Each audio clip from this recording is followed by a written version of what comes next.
بسم اللہ الرحمن الرحیم۔ السلام علیکم معزز ناظرین، ریلائبل مارکیٹنگ کے پلیٹ فارم سے میں عابد نصیر آپ کی خدمت میں حاضر ہوں ایک انتہائی تہلکہ خیز ویڈیوز کو لے کر جو ہے نا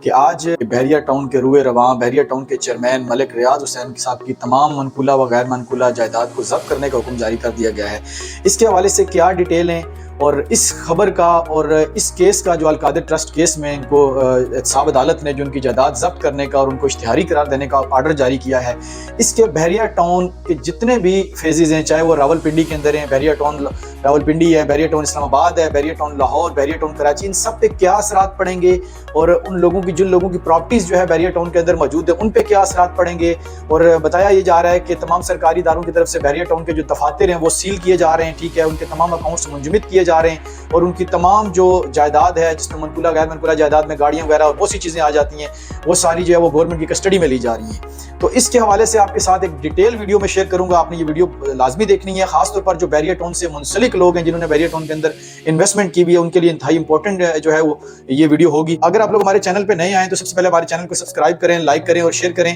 اور بیل آئیکن کا بٹن دبانا نہ بھولیں تاکہ ریئل اسٹیٹ کی دنیا سے وابستہ جتنی بھی پاکستان میں نیوز ہیں وہ آپ تک جو ہے وہ جلدی سے جلدی پہنچ سکیں۔ اب آتے ہیں جی اس ویڈیو کی ڈیپتھ میں کہ یہ کس کیس میں ملک ریاض صاحب کے خلاف یہ فیصلہ دیا گیا ہے اور کیوں دیا گیا ہے، اس کے کیا اثرات ہوں گے ریئل اسٹیٹ کی مارکیٹ کے اوپر، بحریہ ٹاؤن کے اوپر یا آل اوور پاکستان کے اوپر۔ جیسے کہ آپ لوگ جانتے ہیں جی کہ بحریہ ٹاؤن ایک ریئل اسٹیٹ کا سمبل ہے پاکستان کے اندر۔ ریئل اسٹیٹ کی دنیا میں اگر کسی نے ایک کہہ سکتے ہیں انقلاب برپا کیا ہے کنسٹرکشن کی دنیا میں تو وہ ملک سے آپ کو اس کا کریڈٹ جاتا ہے۔ آپ ہزار ان سے اختلاف کر لیں ان کی کئی چیزوں کے اوپر، ان کی پالیسیوں کے اوپر، لیکن اس حقیقت کو کوئی بھی جھٹلا نہیں سکتا کہ ریئل اسٹیٹ کو ایک جدید شکل جو ہے، ایک انٹرنیشنل جو ہے لیونگ سٹینڈرڈ جو ریئل اسٹیٹ کے اندر دیا گیا ہے اور ماڈرن اگر ریئل اسٹیٹ کو پاکستان میں انٹروڈیوس کرایا گیا ہے تو اس کا صحرا جو ہے وہ ملک ریاض صاحب کے ساتھ جاتا ہے۔ آج بحریہ ٹاؤن کے جتنے بھی پاکستان کے اندر بحریہ ٹاؤن کی فیزز ہیں جس میں اسلام آباد، راولپنڈی، کراچی، لاہور اور جہاں بھی بحریہ ٹاؤن واقع ہے، ٹھیک ہے، لاکھوں لوگ بحریہ ٹاؤن کے ساتھ وابستہ ہیں اور اپنا رزق کما رہے ہیں۔ ملک صاحب نے پاکستان کے اندر جو ہے وہ اپنی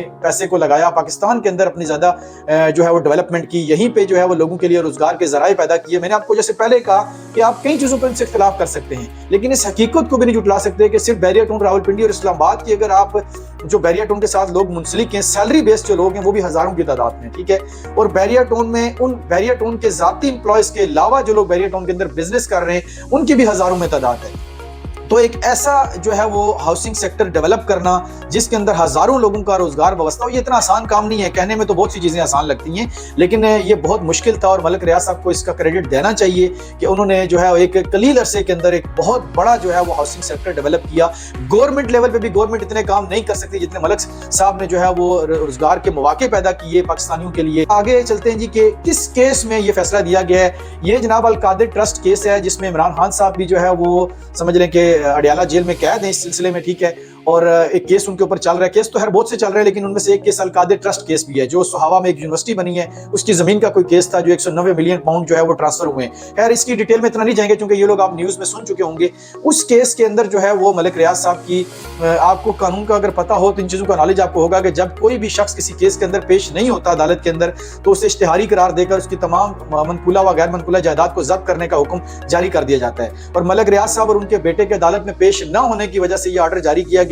اس آرڈر کے اثرات کیا ہوں گے؟ کچھ بھی اس آرڈر کے اثرات نہیں ہوں گے جی، یہ ایک سیاسی کیس ہے اور آپ کو پتہ ہے اس سے پہلے پاکستان میں ہزاروں ایسے کیسز ہیں۔ اگر ریسنٹلی کچھ سال پہلے دیکھیں تو نواز شریف صاحب کے بہت سے کیسز میں ان کی جائیداد ضبط کی گئی تھی، اسحاق ڈار صاحب کے بہت سے کیسز میں جائیداد ضبط کی گئی تھی، وہ سارے کیسز بحال ہو گئے۔ یہ سیاسی نوعیت کے کیسز ہیں۔ سننے میں یہ آ رہا ہے کہ ان سے کوئی پریس کانفرنس کی ڈیمانڈ کی جا رہی ہے یا ان سے کوئی سیٹلمنٹ کی ڈیمانڈ کی جا رہی ہے اور کوئی بات بن نہیں پا رہی جس وجہ سے یہ ساری چیزیں کی جا رہی ہیں۔ اس سے پہلے بھی بحریہ ٹاؤن کے اوپر آپ کو پتا بحریہ ٹاؤن کراچی کا کیس بنا اور وہ سیٹلمنٹ ہو گئی، ٹھیک ہے، اور اس کے بعد بحریہ ٹاؤن دوبارہ اپنی آب و تاب کے ساتھ جو ہے اس نے اپنے کام کا آغاز کر دیا۔ بحریہ ٹاؤن سے وابستہ لوگ جتنے بھی ہیں جنہوں نے اوورسیز کمیونٹی ہے یا پاکستان کے اندر انہوں نے جہاں بھی جس بھی بحریہ ٹاؤن کے اندر انویسٹمنٹ کی ہوئی ہے ان کو بالکل بھی گھبرانے کی ضرورت نہیں ہے۔ جو آرڈر جاری کیا گیا ہے احتساب عدالت کی طرف سے وہ صرف ملک ریاض صاحب کے نام پہ جو ذاتی جائیداد ہے یا ان کے بیٹے کے نام پہ یہ اس پہ اثر انداز ہوگا، ٹھیک ہے، اور یہ بھی زیادہ دیر تک یہ بحال نہیں رہے گا۔ جب بھی ملک ریاض صاحب پیش ہوتے ہیں یا اپنے وکلا کے تھرو کیس کو آگے لے کے چلتے ہیں سپریم کورٹ میں تو یہ تمام چیزیں جو ہے وہ سمجھ لیں